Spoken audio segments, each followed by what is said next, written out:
O encontro com o rato vem, de certa forma, na relação de eu ter já uma ideia do projeto que queria fazer, ter ali uma série de sequências com as quais queria trabalhar com o Joaquim, mas depois de ir também, apesar de ter o projeto, ir ao encontro daquilo que eram também a vida do Joaquim e a vida dele, e as coisas dele, os elementos dele.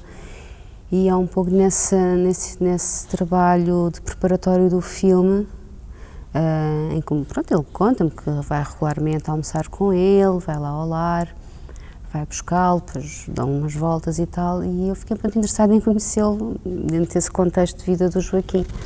E é aí, portanto, é nessa preparação do filme que eu absorvo, não é? Trago para o filme os elementos do cotidiano do Joaquim também. Isto é um filme que eu faço num ambiente de uma grande dispersão.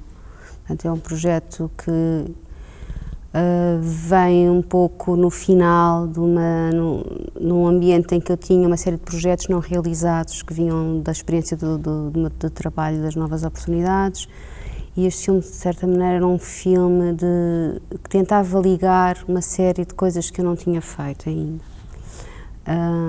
E a ideia inicial até era o Joaquim ser uma espécie de guia, uma espécie de Cicerone que nos levava sobre uma série de coisas e de paisagens, de situações, de personagens daquele território, e ele era uma espécie de condutor desse filme de estrada. A acrescentar a isto, havia todos os elementos ficcionais também que eu queria trazer para o filme. Portanto, é um filme que se faz assim uma tentativa de uma manta de retalhos com elementos muito, muito diversos, que em parte não funcionaram no seu conjunto. Portanto, há toda uma parte mais documental do filme, que foi feita mais pronto, no registro do documentário tradicional, que eu acho que não funcionou depois no conjunto do filme, ou seja, aquilo tudo junto retirava força ao filme. Portanto, é um filme que depois vai sendo reajustado no ponto de vista de se criar ali uma unidade que faça sentido, né? Todos os elementos estarem integrados no filme. E isso foi de facto o grande trabalho deste filme, foi que todas aquelas coisas comunicassem umas com as outras. Mas já num processo de montagem ou num momento prévio? No momento prévio de rodagem. No momento prévio de rodagem. E tudo o que eram, portanto, e o Joaquim sempre se predispôs a esse papel, de ser o anfitrião, a pessoa com quem nós chegamos a um sítio, sei lá, vamos imaginar, eu tinha muito presente o filme do Robert Kramer, portanto, o Ruth One, aquela ideia do personagem que é criado, o médico, e através dele nós vamos tendo um olhar sobre os sítios que ele atravessa. E ao mesmo tempo as suas próprias reflexões sobre a América, etc.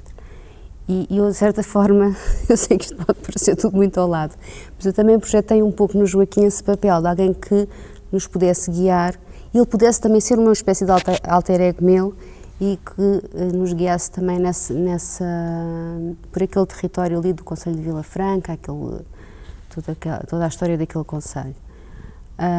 E eu sei que tinha isto presente quando comecei a fazer o filme. E ele predispôs sempre muito a isso. E agora, tudo o que tinha a ver com as narrativas da sua história, ele foi extremamente cuidadoso, sim. Eu acho que ele controlou bem aquilo que podíamos falar.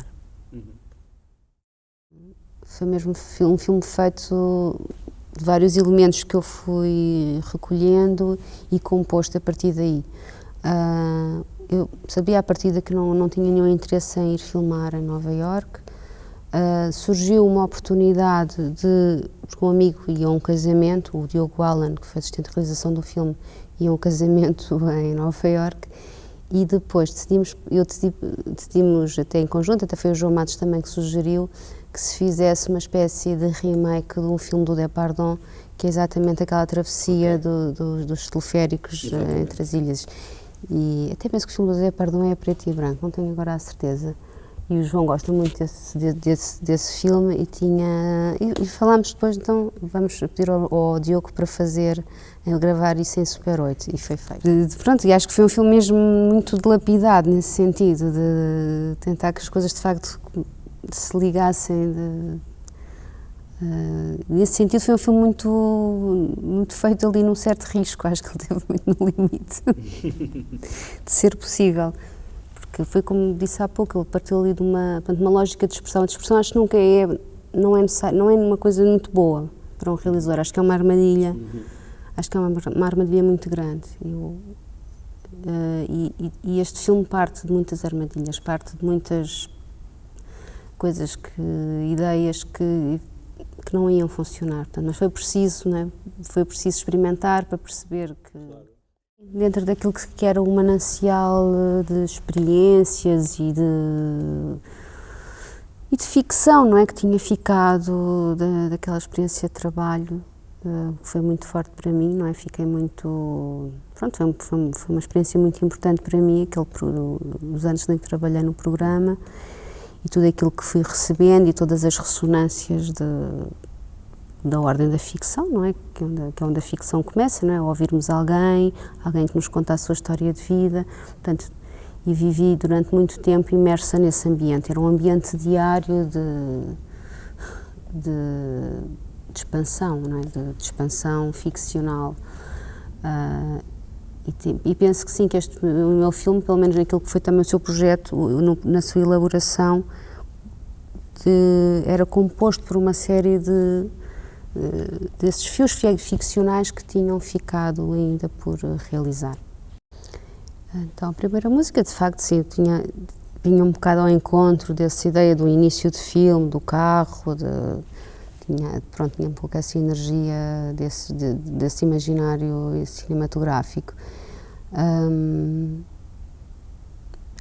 Os Ecos, por exemplo, é uma música que é sugerida pelo Joaquim, que tem a ver com uma banda que ele ouvia na juventude dele, portanto, até antes de ir para a América, portanto, quando tinha cerca de 20 anos, a banda, os Ecos, os concertos que ele ia, etc. E foi ele que me sugeriu, que mostrou-me. Eu não sabia ainda como é que a música ia entrar, se ia entrar ou não, mas pronto, é uma referência que vem do tempo dele. Depois há subtilmente uma composição do Elvis, não é? Na cena no Roxy, no bar, e pronto, eu queria ter uma presença muito subtil de um tema do Elvis.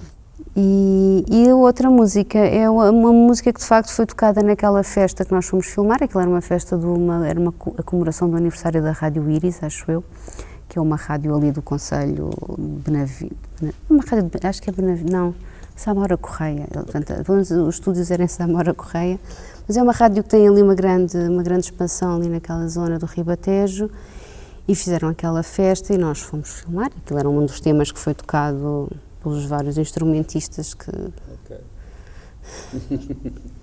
apareceram. Acho que podemos assumir que há aqui elementos ficcionais neste filme quase biográfico, não é? De retrato, mas eu não quis saber ao certo o que é que se passou, qual foi o desfecho. Porque não sei se não haveria ali um caso de polícia, portanto acho melhor. Exato. Achei melhor não explorar muito. Sim, nós determinámos os figurinos antes da rodagem. Okay. E sim, fizemos tudo com as coisas dele, não acho que nem foi preciso acrescentar mais nenhum elemento. Okay. Sim, quer dizer, na verdade foi mais até o encontro daqueles espaços, porque é muito engraçado como nós, sem querer, as referências da América estão de facto espalhadas por todo o lado. Okay. Mas com exceção do tal bar, que seria um espaço um pouco... Era um espaço sem referência, não é? Era um espaço, supostamente, o que é que seria um lugar noturno em Newark, de imigrantes, não é? Não tínhamos qualquer referência nesse aspecto, é um espaço... há uma fantasia, não é? Okay. É um espaço que vem de uma certa fantasia.